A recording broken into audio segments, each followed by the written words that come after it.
I'm Dianne McGrath. I'm Yep. a PhD candidate at RMIT University, where I'm doing research on food waste. In environmental engineering is the focus. And my other passions include, obviously, space, and where I've been really interested in how we can live sustainably outside of this planet in such a way that it can help us on this planet. G'day, I'm Josh Keegan and welcome to the Space Down Under. Mars remains one of those places where it's getting closer and closer every day, especially when you look at SpaceX and the developments happening in Boca Chica, Texas with Starship. As proof of somewhat inevitability, on the 6th of August 2021, they've even stacked the main Starship section with a Super Heavy booster, demonstrating effectively to the world that a new class of rocket is almost ready to be launched. It's things like this, plus the sheer volume of space hardware currently being produced, that indicates it's only a matter of time before the red planet becomes well within our reach as a species. But that also raises a number of questions, which ultimately require some answers before humanity can embark on what will be one of the most intensive camping expeditions we have ever undertaken. There'll be questions like, how will we live when we get there? What will we need to take with us? How will plants grow? Is there even the right kind of lighting conditions available on Mars for plants to grow? How will we get our protein? I mean, we can't all be vegetarians, and it's not like we can take cows with us to Mars. Can we? In this very Mars-focused episode, I caught up with another fellow Aussie with a huge interest in Mars, Dianne McGrath. Dianne has had a very long and distinguished career. She's done things like completed a PhD in environmental engineering. She works at RMIT as a lecturer and researcher. She's a reduced program manager at Fight Food Waste CRC. She is a shortlisted Mars One astronaut candidate, having spoken about it at TEDx in Melbourne in 2014. She has a passion for space, particularly how we can live sustainably outside of this planet. Honestly, talking to someone of Dianne's caliber makes me wonder what I've been doing with my life. Dianne and I discuss all of these questions, and we even chat about the possibility of space cows on a Starship trip to Mars. We also talked about Dianne's controversial retirement plan, so you may want to stick around to the end for this one. As this is a long and involved interview, it spans well over 30 minutes. So I've placed some timestamps in the description below if you want to just skip ahead. Remember, now's the time to hit that subscribe button. You got to smack the subscribe button like you would if your rocket has wandered off nominal and it needs to be brought down before it hurts anyone. It's that time. You got to grab yourself a cup of coffee or at least your favorite beverage, and let's get started.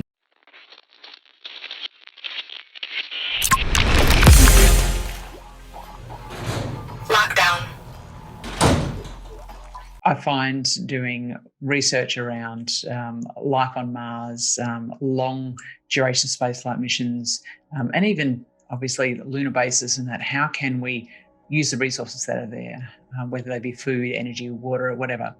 So that kind of stuff really interests me, and I do a lot of self-experimentation to play with concepts in that sort of area, especially around food, exercise, and mental health around isolation. Yeah, so that's kind of who I am and what I do. Okay. And that's a bit of fun. Well, that's the thing is that you touched on briefly there about in-situ resource utilization.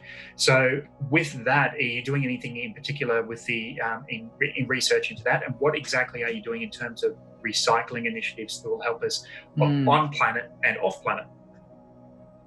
Well, the first thing we often forget about, even at home here today on Earth, is how to recycle well. So what are the particular resources that we have? What are the inputs that we then need for producing something else? Because the whole thing off planet will be around what do we have, and without having to continue to resupply anything as much as possible, how can we reutilize these resources in some other function? And so the different sorts of plastics, for example, many people don't even think about that, keeping the different plastic films that they have that have come from some of the packaging, and that they are actually recyclable at our supermarkets to produce other materials. So understanding more deeply on that sort of stuff, and doing some experiments on that as well, like what can we reuse. But the stuff that I'm mostly interested in is around food waste. And so actually, this day last year, I was about to hop on a plane to go to the US to go spend 2 weeks at the Mars Society's MDRS, where I did a 2-week research project looking at food waste, because I'm really interested to understand those resources. Like if we're going to be living on Mars, which is one of the concepts eventually, or really long duration space flight, we're going to be growing a lot of our own food or portions of our own food. And that's great. And I know that NASA have done some research in this area and some of the other space agencies as well. But what about the whole closed loop aspect of it? What about being able to utilize the resources that we have there? How can we grow all of our own food to survive?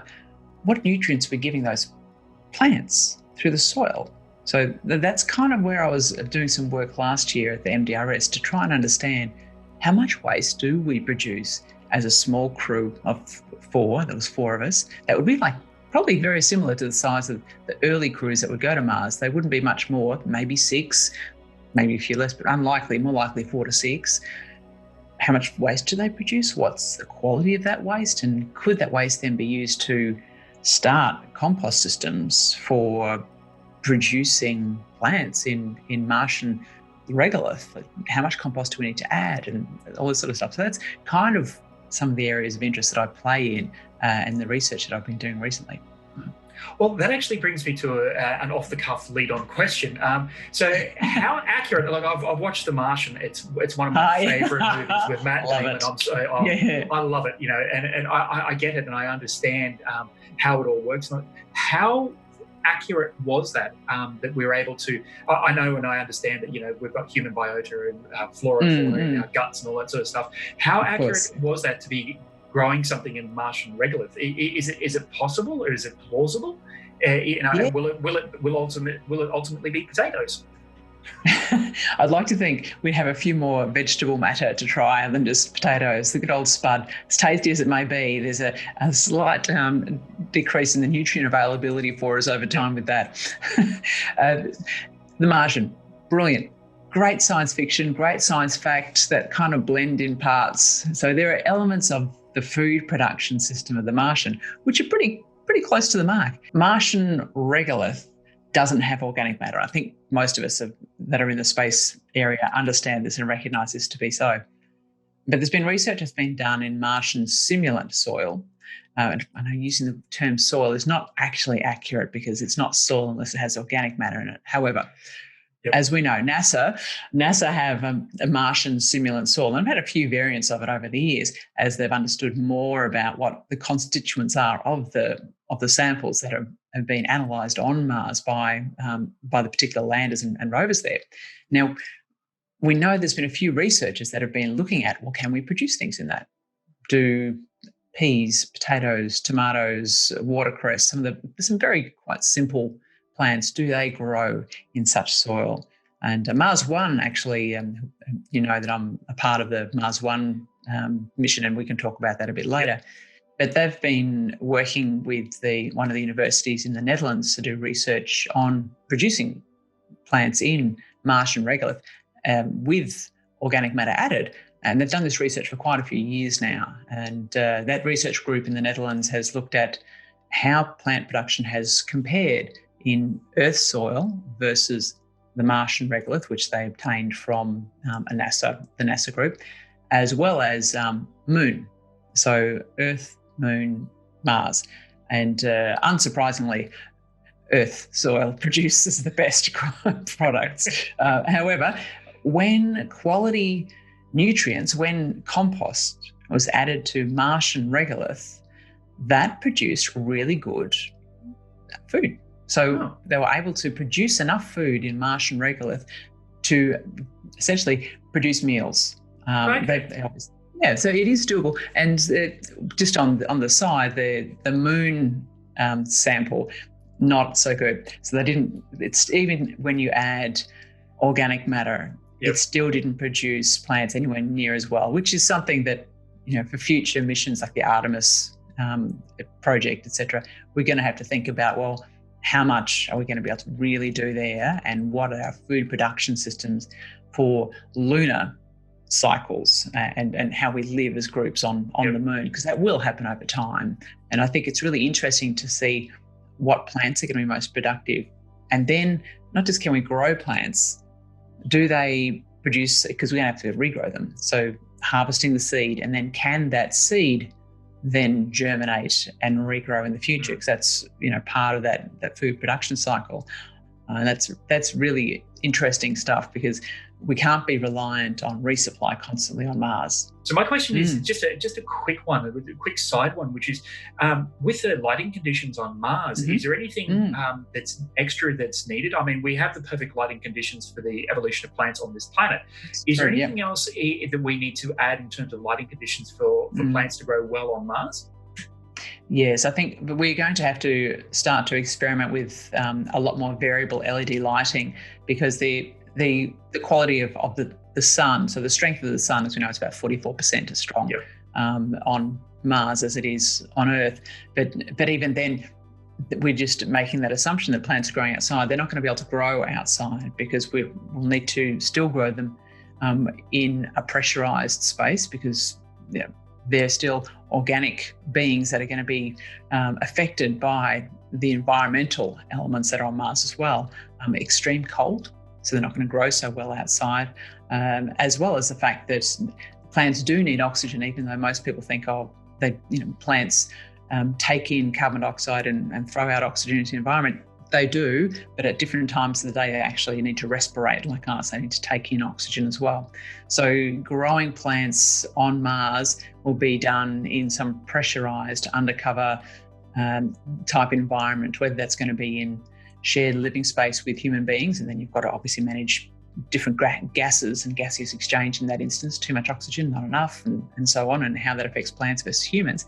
Then you've also got how we manage an environment that's going to be the right sort of humidity as well for plants, but lighting, you touch on that. And I know there's a group at MIT in the US that have done a little bit of research on what sort of variable LED lighting can improve plant production rates, so they'll grow a little bit faster. And so you could envision the concept, whether it's a hydroponic system or aquaponics, or even in large pot plants, soil-based type growing, that you had different LED lights focused on different plants, so that you have harvesting that may be possible at a similar sort of rate, or at like structured and staggered periods. It's going to seem like an obvious question, but is there any practical applications for any of this technology here on Earth? I mean, we're going to be taking it all off planet. We're doing a lot of research into off planet, but what are the practical applications for this one? Oh, so much, isn't there? I mean, food production, we grow, like in Australia alone, we grow enough food to feed almost 3 times the size of our population. And yet we still have nearly 8 million people that go without a meal a year. It's crazy. So there's a real challenge between food availability, production, and also nutrient quality of food access. You've probably heard the term like a desert, food desert, where sometimes there isn't easy access to healthy food for people. Sometimes it's maybe all just fast food. And we're getting to a point on this planet where the majority of the population are now living in urban spaces, and we continue to clear, especially if we think in Victoria, we continue to clear land. The urban sprawl doesn't stop. And sadly, the areas we seem to find being cleared are often a lot of the productive land. So valley floors and so forth. So we find that we're losing our productive land. And so we're going to need to learn how to grow food in indoor spaces or more condensed spaces more efficiently. And so, yes, sustainable agriculture is really important, but I think we're going to have to go inside too. Like, how can we do more efficient indoor farming? And maybe there's other types of food production systems we look to in the future a lot more. We see, like in Sydney, you probably know the group Vow Foods. Yes. Yeah, okay. So I see in the future that such food production system, which for those who might be listening to this who've never heard of Vow Foods, what Vow Foods do is they can produce meat or animal proteins using stem cells. So it's basically, production on demand of food that's required from stem cells. So meat without the animal. Meat without the animal. Fantastic. And wouldn't imagine the environmental impact that might have on this planet. So your questions there, Josh, about what can we learn for Earth and how can this benefit Earth? perhaps we can, by exploring how we can produce food in such a way that we can survive on Mars when we have very little resources, we have very little space, physical space to stock things, to grow things, etc. And it's going to be resource intensive to do a lot of stuff. How can we do that most efficiently? Perhaps some of that might be what we replicate here. Can we use this sort of way of producing food through stem cell and through synthesizing proteins that means that an animal never has to die for people who have ethical concerns, but also then doesn't have the same challenges that we have. We know that producing meat has a big greenhouse gas effect. Clearing of land to grow crops that cattle eat, the clearing of space of forests in South America to graze cattle. So all of this, what if that didn't have to happen and we could still have a steak? Yeah, well, see, that's the thing is that I think a lot of people don't realise that when we go to Mars, that every kilo counts, and we're going to be taking the essential stuff with us, like oxygen to breathe and all that sort of stuff, and then we're going to be growing plants. We're hardly going to be taking an entire farm with us. We're not going to be taking the sheep and the cows and all that sort of stuff. We're going to have to do that more efficiently by using something, as you said, from stem cells. That makes much more sense. All right. I think so. Well, actually, you make me think of Elon Musk's plan to send hundreds of people at a time. And so with that sort of concept, you could envision, not quite the ark, but you could envision animals going as well. Although, but I can't help visualizing large animals floating around in weightless. No, imagine the cows. I could. There's a very funny image you've just given me as well, because all the science fiction I've ever seen is like we just take embryos or at least embryonic cells and all that sort of stuff and actually do it from there, or clone it at least. So yes, sheep. And Starship, I don't think is going to be an ark. Insects. Insects, however, very possible. Yes. Absolutely, we're going to need a lot of those because we need pollination to happen normally and naturally, obviously. In regards to insects, you raise a good point there too. We definitely need them for pollination. It's very inefficient for humans to do it. I mean, you can, and I'm sure that with regards to robotics, we could have it done, automatically, but it's nowhere near as efficient as a bee or a bird or some of the other creatures that do that on our behalf in nature. And in fact, 70% of the food that we eat on our plate today is there because it was some element of that has been pollinated, whether it be that particular food itself or the food that fed that food. Yeah, exactly. So exactly. If we no pollinators, we're kind of a bit of trouble there. But the insects also play an important role in breaking down compost. And people forget about the role that they play in the looking at their detritus there. We need the microbes to help do that as well. But insects do the first bit. When compost is larger, what do we see? We see worms, we see those little soldier flies, we see lots of bugs under the lid of the compost tub for those who keep a compost at home. But then as it gets smaller and broken down more, that's when the microbes sort of play more of a role. But they play a vital role in ensuring efficient breakdown of the nutrients that are in food waste, for that to go back into the soil to feed the plants that feed us. So insects and they're tasty too. They can be part of it. I think they're consumable, and they reproduce so fast. Yes, exactly. Relatively to other protein sources. So I think for the size that they are, their resource to grow them. I mean, it's a litre of water to grow about a kilogram worth of protein from crickets versus, thousands and thousands of litres of water to do the same from red meat. So just a question that a little bit left of field. I found out that you're one of 7 Australians that was actually selected for Mars 1. I haven't heard anything from Mars 1 for a while. Is that still going ahead? Yes, it's a bit like the stuff that you put on the back of the stove on the slow boil. Mars 1 is still bubbling away in the background. The other 100 candidates that are left worldwide is myself and 6 other Aussies, but there's 93 elsewhere. We get occasional emails here and there from Mars 1 just keeping us in the loop of what they're doing. So we know that they still exist, and we know that they are still focused on the next stage of selection, which will be to trim us down from what is 100 now and to eventually roughly 12 to 24 to start long-term training programs. Now that, as you can imagine, with COVID, there's a few things on pause. What on earth made you sign up for something like that? It's essentially a one-way trip to Mars where there's no guarantee that you're going to survive even the landing. I mean, what was the motivation behind it? I mean, obviously to be first, what was it? Well, it wasn't to be first, although there's always, when I sort of think back on things, hindsight's a great thing. I think, oh, well, that's probably quite an attractive idea to be one of the pioneers. And I love that idea of being a pioneer, of trying something, of giving something a go and seeing if we can make it work. And so for me, that is an attractive thing, but it's not why I did it. I was just fascinated by the concept. Josh, when I first heard about them, I remember seeing a message in my inbox. It was like a science blog that I subscribed to, and the headline was something along the lines of astronauts wanted for one-way mission to Mars. And like you say, what? That's my attitude was like, who are these guys, and how are they going to do this? And no human's been there yet, and what's their mission plan, and where's their tech from, and who's funding? So I had a million questions. So I couldn't help myself. I just had to explore it. Like, who are they?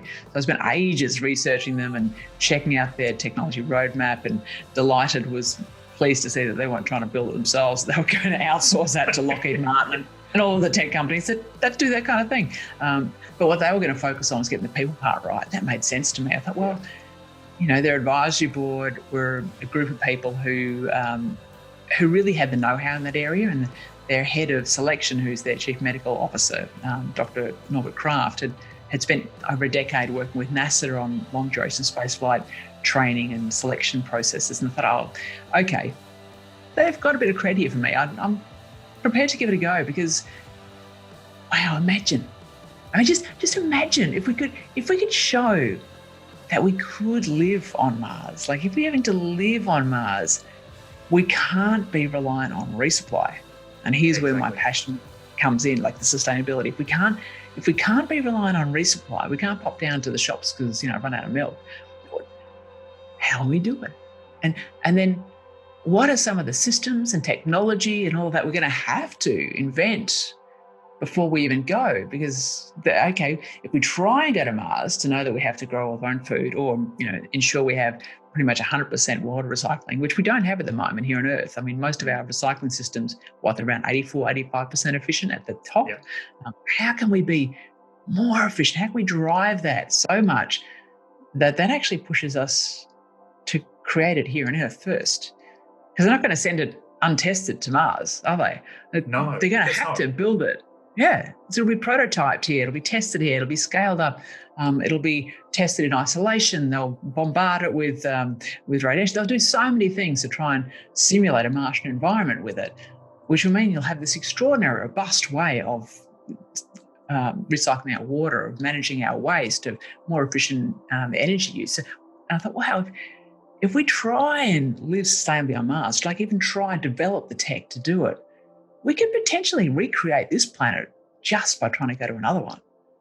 And that was really exciting to me. And yes, I definitely still want to go to Mars, because I think how phenomenal would that be? What a great legacy to leave. And just, by the time, if I was lucky enough to get chosen to go after what would be Mars One's concept is, about 10 years worth of training, I'd be, because I'm 51 now, I'd be in my, early 60s. And I thought, that's a great place to retire. I wouldn't have to worry about superannuation. No worries, there's enough in the super. I'll be sorted. I love it. I absolutely love it. People have different retirement plans. You have yours on Mars. Lighter, less gravity. So there's a lot of things. There's a lot going for it. Especially if you end up with arthritis or something like that. Yes, absolutely. I understand that a lot. Less gravity. You talk about space. You talk about space exploration. You can't get past Elon and SpaceX and all that sort of stuff. And obviously, he's doing a moon lander as well as part, and has been awarded a NASA contract for that. So, what would you prefer out of the two bodies? The Artemis program, which is going to the moon in 2024, the first female astronaut to go there, or Mars? Which is it? Which is also 2024, by the way, which I just found out the other day. So, what would you prefer? Which one would you be going for? Would you prefer to be the first female astronaut on the moon, or would you be the first prefer? I mean, it's not going to happen in 24, but would you prefer? If I got to get on a plane, yeah. If I got to get on if you managed to sneak aboard somewhere.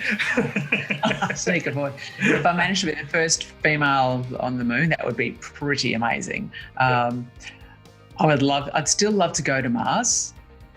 Oh, I had to choose. That's really tough. If they were going exactly the same time. Because I'd love to, if I got the chance to do both, obviously, that'd be fantastic. You get all the experience of the moon and you're only a few days away. So if something goes wrong, you can sort things out. I think the moon's going to be a great test case for us. Like, how can we live off planet? How can we operate off planet?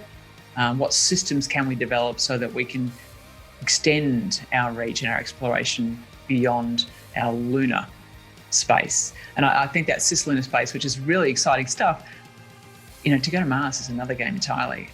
Yeah. And I think anything that excites us, that's so dramatic, we will be excited by living on the moon. We'll be excited by having people there again. It's been a long time since we've had people on the moon. And those of us who are in the space area, we love it when we see a really exciting new technology come out, a new rocket launch, a new lander, whatever it might be. But the rest of humanity that isn't quite as switched on with what's happening in space, they need the human story. They need to connect with what people could do. Can they imagine themselves doing this, or can they not imagine themselves doing this in such a way that it excites them or inspires them or even frustrates them or angers them? We have to connect with people, and that requires people, I'm afraid. So I'd do either if it continues to inspire humans to do something a bit differently. Well, so that'd be the thing, is that no matter which one you do, either the moon or Mars, you would actually be inspiring all generations forever. Yes. You would go down in history as the person, just the same as Neil Armstrong, Buzz Aldrin, and Michael Collins, the first people to actually be on the moon. Well, not so much Michael Collins, but the intent. Yes. Part of the team. Part of the team. To be a part of that team, they've inspired an entire generation to look upwards towards the stars. So that's fantastic. All right. Well, thank you very much for your time there, Dianne. It's been an absolute pleasure for interviewing you in terms of what's going on in terms of Mars and recycling and what you're doing with your research. So thank you very much for joining me. You're welcome, Josh. It's great to chat. If you want to know more about what Dianne is doing, I've placed some links to all of her profiles in the description below. I've also placed a number of links about Mars One, so you can keep an eye on the unique journey to the red planet. If you like this video and you want to see more on the Southern Hemisphere's very active and ever-evolving space industry, then hit the subscribe button. While you're there, you may also need to hit the bell so you're notified every time I upload a new video. These videos are supported by the kind people located around the world who support me on Patreon or who buy my merchandise. Thank you all so much. It really does make a big, big difference. You can become a Patreon supporter yourself at patreon.com/Josh Keegan, or you can simply purchase some of my merchandise at shop.joshkeegan.com. I'm loading new designs all the time, so remember to check back frequently.